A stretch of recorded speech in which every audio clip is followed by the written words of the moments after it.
vis dar laikai kavą gražiame stikliniame indelyje, darai didžiulę klaidą. Ir tuoj papasakosiu, kodėl.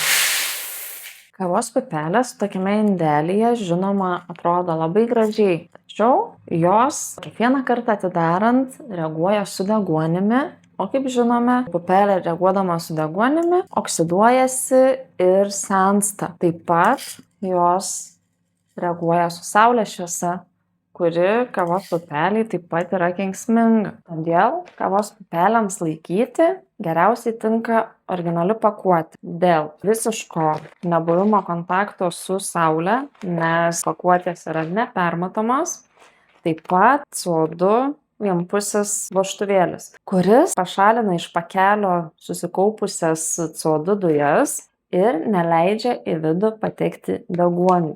Taigi, originalioje pakuotėje kavos pupelės jaučiasi geriausiai, saugios, todėl nerekomenduojam jų laikyti kažkokiose kitose talpose. Žinoma, tai jūsų sprendimas, bet mes dalinamės savo turimomis žiniomis su jumis.